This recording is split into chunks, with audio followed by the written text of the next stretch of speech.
Bismillahirrahmanirrahim.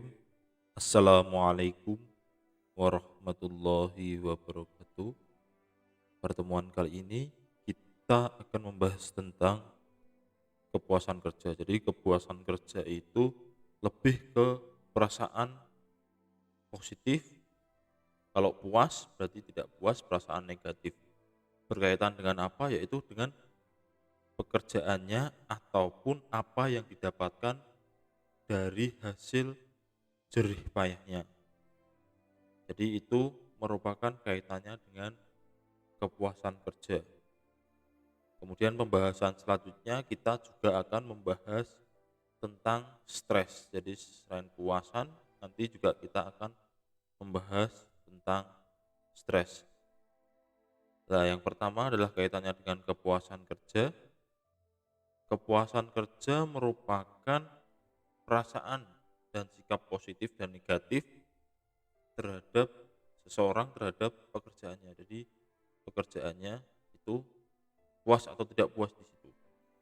Nah, pengukurannya gimana? Adalah berdasarkan wawancara. Wawancara, kemudian hasil survei, kemudian pertemuan kelompok atau yang terakhir adalah kaitannya dengan angket. Nah, di sini biasanya dilakukan oleh pimpinan. Dilakukan oleh pimpinan untuk mengetahui bagaimana perasaan dari karyawannya. Kemudian, nah ini metode khusus lainnya adalah kaitannya dengan Minnesota.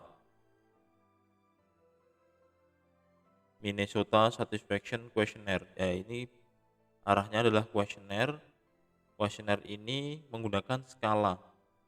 Menggunakan skala untuk menilai kepuasan kerja sejauh mana mereka puas terhadap aspek pekerjaannya. Jadi ada yang dirasakan sangat tidak puas, puas, tidak puas atau netral atau sangat memuaskan. Nah itu. Jadi ada sangat tidak puas, netral, memuaskan dan sangat memuaskan. Kemudian yang selanjutnya adalah job description index. Nah, ini menilai kepuasan keseluruhan dengan menggunakan kepuasan terhadap pengawasan, kepuasan terhadap rekan kerja, kepuasan dengan pekerjaan itu sendiri dan kepuasan terhadap pembayaran. Selain itu, kepuasan terhadap promosi. Nah, ini ada pengukurannya. Berkaitan yang pertama adalah kepuasan terhadap pengawasan. Jadi pengawasannya dari pimpinan itu baik atau enggak. Terus kepuasan terhadap rekan kerja, nyaman enggak dengan rekan kerjanya. Kemudian kepuasan terhadap pekerjaan itu sendiri, puas enggak dengan pekerjaan yang dikerjakan. Kepuasan terhadap pembayaran, yaitu berkaitan dengan gaji di sini. Terus yang terakhir adalah kaitannya dengan eh, jabatan. Ada pengembangan karir enggak di situ? Kepuasan terhadap promosi. Nah, itu adalah JDI, Job Description Index. Kemudian yang selanjutnya adalah Need Satisfaction Questionnaire. Nah, ini ada teori kebutuhan di sini. Sesuai enggak dengan kebutuhannya? Jadi need satisfaction itu kaitannya dengan kebutuhan yang didapatkan dari hasil pekerjaannya. Jadi kaitannya dengan kepuasan itu berkaitan dengan need satisfaction questionnaire. Terus yang terakhir adalah skala wajah. Nah, berkaitan dengan need satisfaction ini biasanya ada skalanya juga, ada skalanya. Kurang lebih hampir sama dengan yang pertama adalah Minnesota Satisfaction Questionnaire. Nah, ini Need Satisfaction Questionnaire. Selanjutnya ada teori-teori kepuasan kerja. Nah, ini ada teori value discrepancy, perbedaan, discrepancy. Nah, ini kaitannya kepuasan terhadap sebuah faktor kerja. Kaitannya dengan sebuah faktor kerja. Nah, teori kepuasan terhadap sebuah faktor kerja tergantung dari penting tidaknya faktor itu, serta dari perbedaan apa yang diinginkan dengan apa yang diperoleh. Jadi, ini ada perbedaan antara yang diinginkan dengan yang diperoleh. Saya pengennya gajinya di atas 5 juta, ternyata yang diperoleh cuma 1,5 juta. Nah, ini ada perbedaan di sini. Terus kemudian kepuasan akan bertambah besar jika perbedaan semakin kecil. Jadi kepuasan tinggi jika perbedaannya tadi, oh ternyata saya pengennya, keinginannya adalah gaji 5 juta. Ternyata yang diterima 4.900.000. Oh, berarti ada kepuasannya semakin besar. Apalagi kalau gaji yang diterima itu lebih besar, 6 juta. Nah, itu kepuasannya akan bertambah besar juga. Nah, diskrepensi negatif berarti apa yang diperoleh lebih kecil. Tadi saya contohkan yang diterima 1,5 juta, kemudian daripada yang diharapkan. Nah, ini kalau positif tadi berarti ternyata lebih tinggi. Nah, ini adalah teori value discrepancy. Nah, ini teori Facet dari Lawler. Itu kepuasan terjadi jika apa yang diterima jumlahnya sama dengan apa yang diharapkan. Jadi pengennya 5 juta, ya yang diterima 5 juta. Ketidakpuasan terjadi jika apa yang diterima lebih sedikit daripada apa yang diharapkan. Jadi tadi contoh ya, selain berkaitan dengan gaji, bisa juga kaitannya dengan target. Targetnya ternyata tidak tercapai, lebih kecil. Jadi realisasi yang didapatkan ternyata lebih kecil daripada target. Nah, itu ada muncul ketidakpuasan di situ. Jika seorang menerima lebih dari apa yang diharapkan, yang muncul adalah rasa bersalah, bukan ketidakpuasan. Jadi malah justru menerima lebih dari apa yang diharapkan, malah muncul rasa bersalah. Ada, wah saya gini, yang diterima segini, lebih dari 5 juta, tapi yang saya kerjakan, nah ini ada perasaan bersalah di situ. Nah, ini selanjutnya adalah hubungan kepuasan kerja dengan variabel lain. Selama bertahun-tahun manajer dan psikolog industri ataupun organisasi percaya bahwa ada hubungan antara kepuasan kerja dengan performansi kerja. Nah, ini pasti ada. Semakin puas pekerjaannya, kepuasan kerja semakin tinggi, maka juga akan mempengaruhi performance juga. Mempengaruhi performance dari seorang karyawan, kinerja dari seorang karyawan. Jadi nanti ada pengukuran-pengukuran dari kepuasan kerja.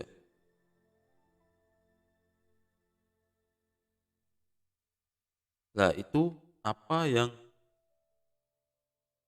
kaitannya dengan kepuasan kerja ini akan mempengaruhi performansi. Nah, kaitannya dengan indikator kepuasan kerja itu bisa juga diukur dengan kedisiplinan. Wah, dengan saya disiplin, berangkat pagi terus, itu bisa menjadi pengukuran kepuasan kerja. Berarti dia karena disiplin, berarti ini puas nih dengan pekerjaannya. Kemudian kaitannya dengan moral kerja.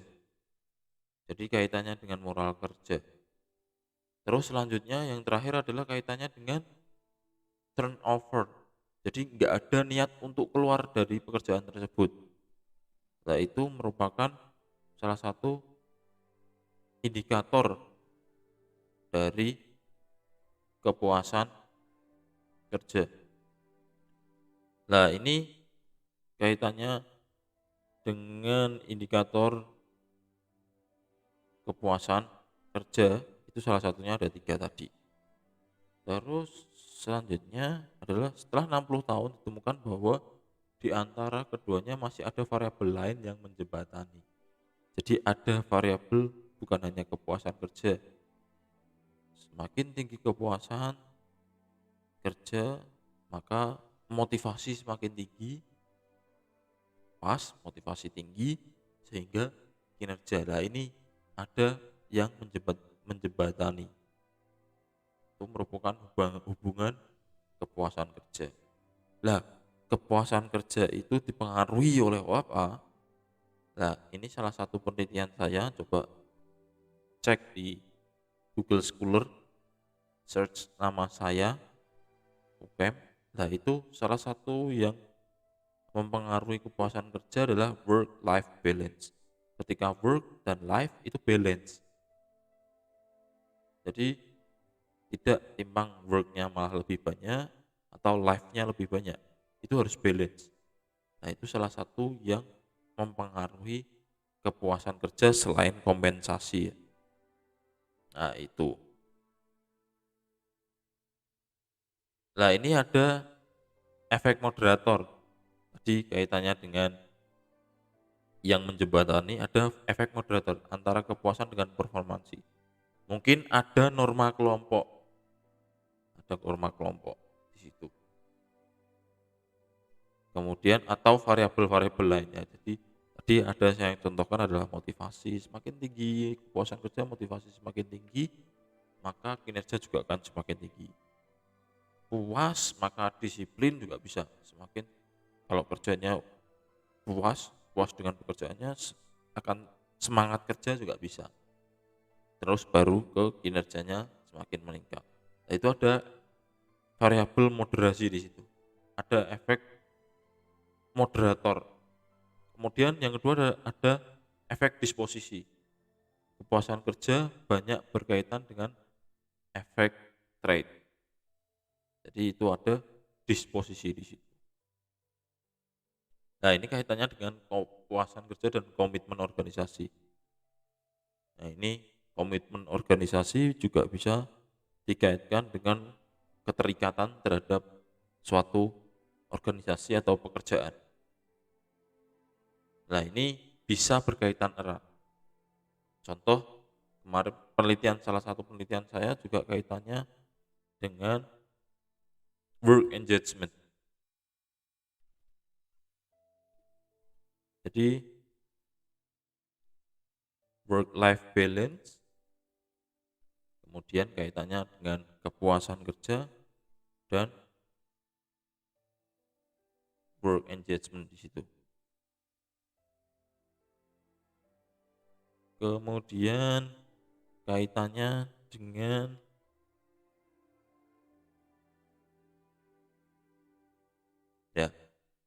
kaitannya dengan kepuasan kerja ini, kalau yang saya teliti adalah work life balance.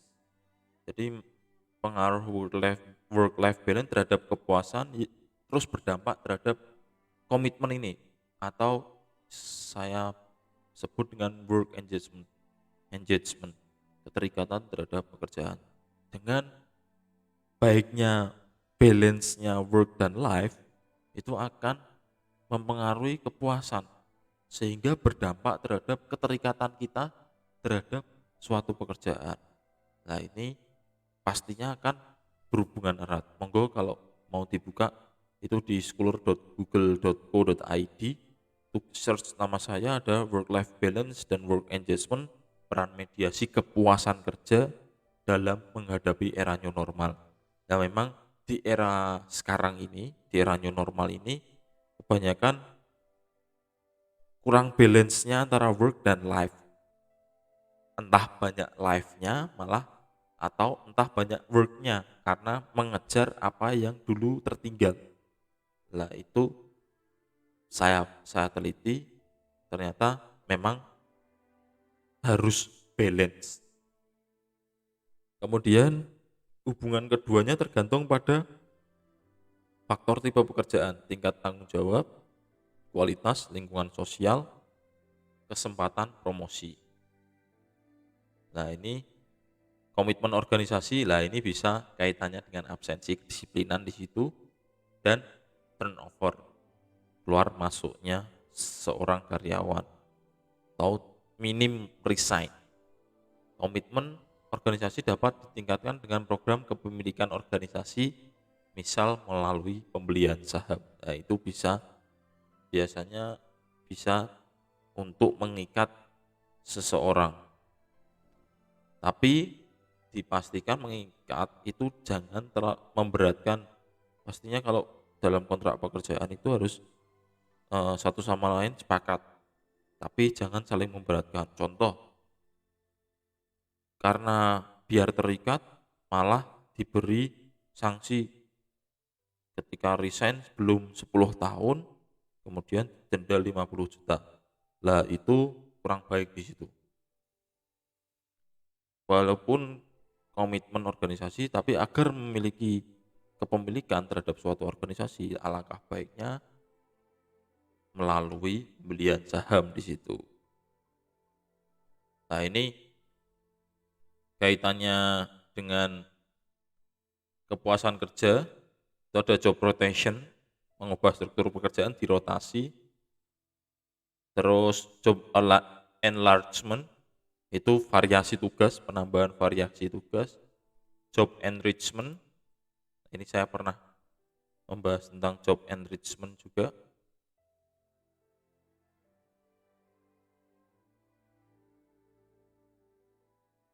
Belum saya publikasi job enrichment.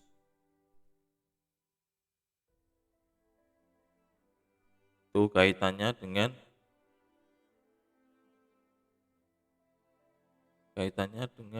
pengayaan. Jadi ada pengembangan di situ. Bukan pengayaan, kaitannya dengan pekerjaan. Terus yang kedua adalah mengubah struktur gaji. Knowledge based pay, jadi berdasarkan knowledge-nya, berdasarkan dari pengetahuannya. Atau yang terakhir adalah merit pay, atau gaji pokok tambahkan berdasarkan performance. Jadi ada tambahan di situ. Kemudian meningkatkan kepuasan, jadi ada gain sharing berdasarkan pada performance kelompok. Jadi kelompoknya apakah targetnya tercapai atau tidak, atau bahkan melebihi dari target. Yang selanjutnya adalah profit sharing, mendapatkan sebagian profit organisasi tergantung keberhasilan organisasi. Jadi nanti ketika organisasi itu untung, itu karyawan mendapatkan keuntungan juga berdasarkan dari saham yang dibelinya. Terus yang terakhir adalah menyelenggarakan program yang mendapatkan manfaat, misal jam kerja fleksibel. Jadi itu bisa berkaitan dengan flexi time, ini bisa berkaitan juga dengan work life balance itu tadi. Kemudian aneka program kesehatan, jadi ada BPJS dan lain sebagainya, program karir dan program kesehatan anak. Nah, ini perilaku positif karena adanya kepuasan itu adalah ada OCB, Organization Citizenship Behavior. Itu melakukan pekerjaan atas kesadarannya sendiri di luar dari job deskripsinya. Di OCB itu adalah produktif, meningkatkan kualitas kerjanya lagi di luar dari pekerjaannya. Contoh, kewajibannya cuma mengurus BPJS, tapi dia mempelajari berkaitan dengan mewawancarai seorang calon pegawai. Lah itu ada kesadaran di situ tanpa diminta. Nah itu kaitannya dengan OCB, Organization Citizenship Behavior. Nah ini masih menjadi sorotan di sini. Bagaimana seorang karyawan itu bisa menerapkan OCB walaupun susah ya. Itu sukarela, sifat sukarela sukarela untuk meningkatkan produktivitasnya, meningkatkan kualitasnya tanpa disuruh oleh atasan ataupun eh, berdasarkan kontrak job deskripsinya. Nah, itu OCB. OCB karyawan rendah nampak dari kualitas kerja yang rendah dan tidak produktif. Sebaliknya OCB tinggi, kualitasnya tinggi dan produktif pastinya di situ. Nah, ini tipe OCB individual inisiatif tadi ada bersedia mengambil tugas tambahan, kreatif, inovatif, siap bertugas, meningkatkan orang lain untuk melakukan yang terbaik lah itu. Terus yang kedua adalah civic virtue, itu partisipasi pada organisasi, ikut memelihara organisasi. Kemudian self development itu meningkatkan keterampilan baru untuk organisasi, membantu orang lain meningkatkan keterampilan dan pengetahuan. Jadi berdasarkan eh, skill dan knowledge. Itu baik untuk diri sendiri, organisasi maupun membantu orang lain di situ.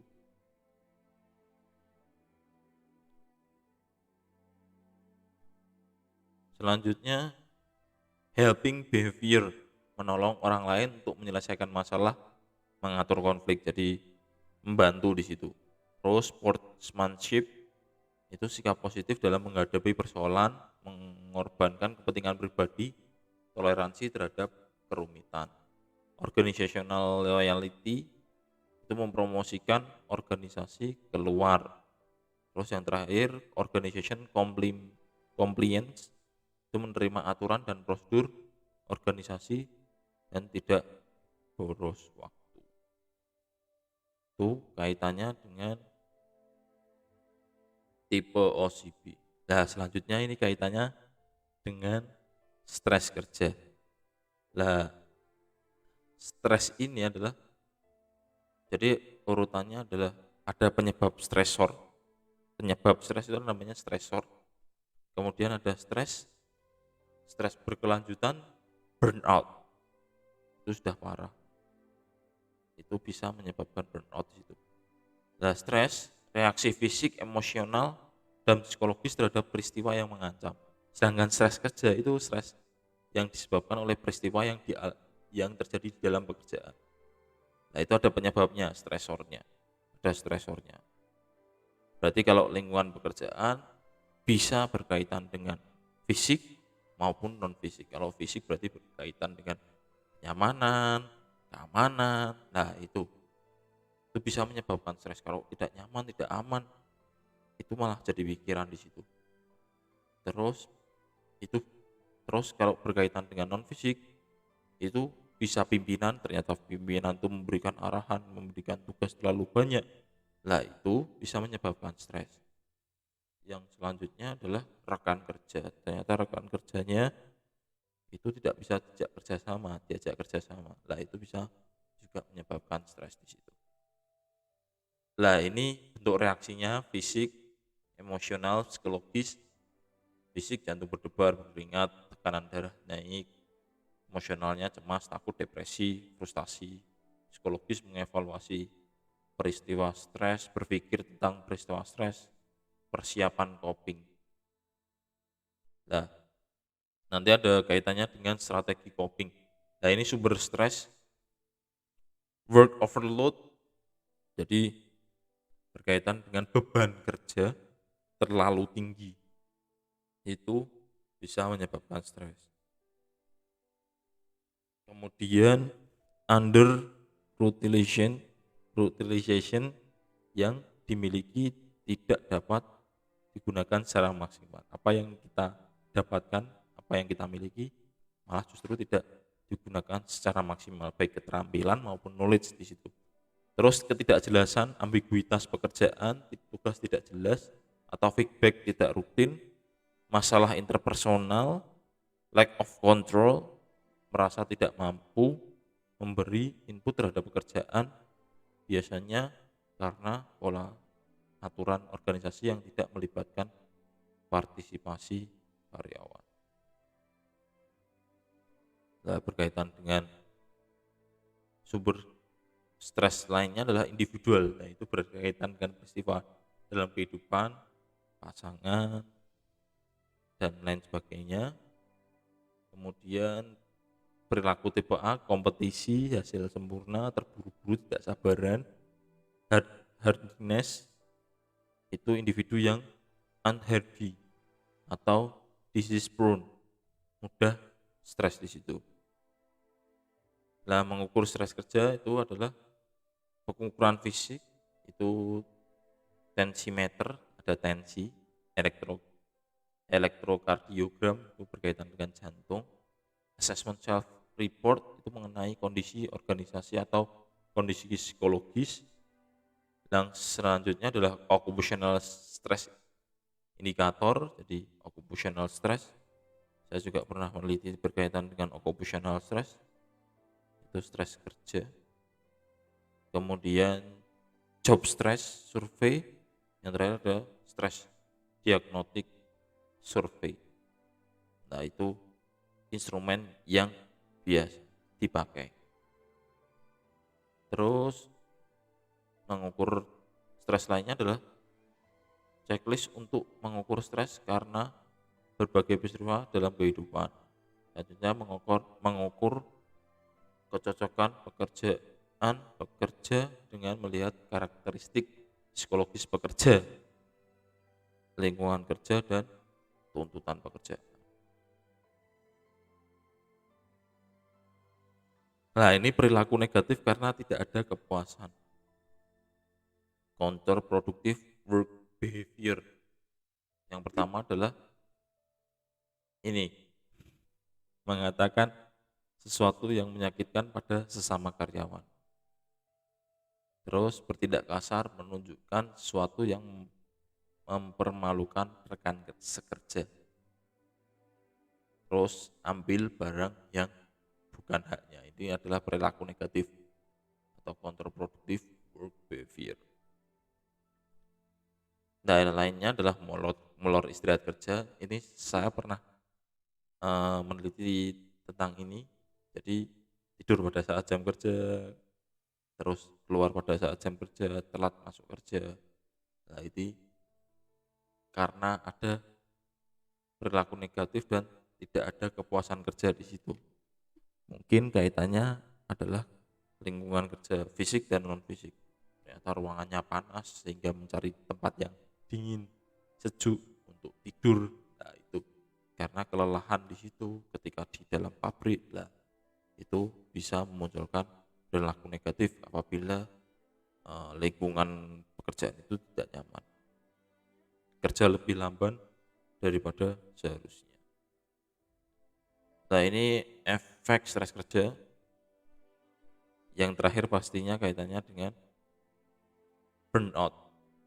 Kita awali yang pertama adalah kaitannya dengan penyakit fisik dulu, ada masuk angin dan lain sebagainya, pegel-pegel, terus dampak psikologis cemas, depresi, bosan, terus yang ketiga adalah alkohol, ketagihan obat, kenaikan angka kecelakaan, penurunan kinerja, terus sering bolos, bahkan keluar dari pekerjaan, turnover. Yang terakhir adalah burnout. Nah, ini adalah sudah parah. Stres itu namanya burnout. Sudah akut, dapat menyebabkan withdrawal. Nah, ini strategi coping untuk mengatasi stres.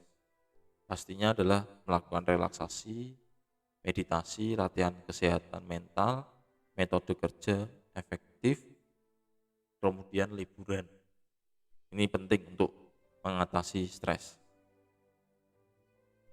Terus kaitannya itu dengan individual ya. Kalau organisasi pasti memperbaiki kecocokan person kerja, memperbaiki program pelatihan dan program pengembangan, kemudian meningkatkan sense of control.